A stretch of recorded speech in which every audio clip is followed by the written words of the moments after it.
अवैध गुटख्याची वाहतूक करताना कागलचा इसम ताब्यात, 1 लाखाचा मुद्देमाल स्थानिक गुन्हे अन्वेषण कडून जप्त।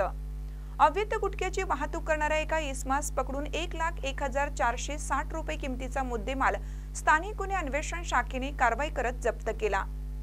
स्थानिक गुन्हे शाखेचे पोलीस हवालदार नवनाथ कदम यांना माहिती मिळाली की कोगनोळी ते कागल जाणाऱ्या सर्व्हिस रोडवरून एक इसम ॲक्टिवा मोपेडवरून कर्नाटक राज्यातून महाराष्ट्र राज्यात गुटख्याची वाहतूक करणार आहे, म्हणून स्थानिक गुन्हे शाखेकडील पोलीस उपनिरीक्षक संदीप जाधव, पोलीस अंमलदार नवनाथ कदम, समीर कांबळे, अशोक पवार, विनोद चौगुले, सागर चौगुले यांच्या पथकाने कोगनोळी ते कागल जाणाऱ्या सर्व्हिस रोडवरील श्री लक्ष्मी नारायण पीयूसी सेंटर समोर सापळा रचून निहाल शकील तहसीलदार वय वर्ष 31 राहणार आझाद चौक कागल यास पकडून त्याची झडती घेऊन त्याच्या ताब्यातील 41,460 रुपये किमतीचा गुटखा, पान मसाला व तंबाखू असा माल मिळून आला।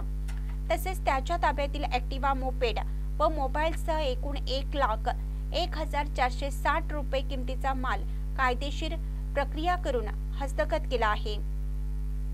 सदर इसमासह त्याने अवैध गुटखा ज्यांच्याकडून विक्रीसाठी आणला त्या इसमावर देखील कागल पोलीस ठाण्यात गुन्हा नोंद करण्यात आला असून सदरची कारवाई पोलीस अधीक्षक महेंद्र पंडित यांच्या मार्गदर्शनाखाली स्थानिक गुन्हे अन्वेषण शाखेचे पोलीस निरीक्षक रवींद्र कळमकर, पोलीस उपनिरीक्षक संदीप जाधव, पोलीस अंमलदार नवनाथ कदम, समीर कांबळे, अशोक पवार, विनोद चौगुले, सागर चौगुले यांच्या पथकाने केलेली आहे।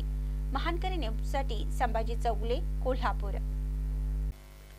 ताज्या बातम्यांसाठी महानकरीला सबस्क्राइब करा आणि बेल आयकॉनला क्लिक करा।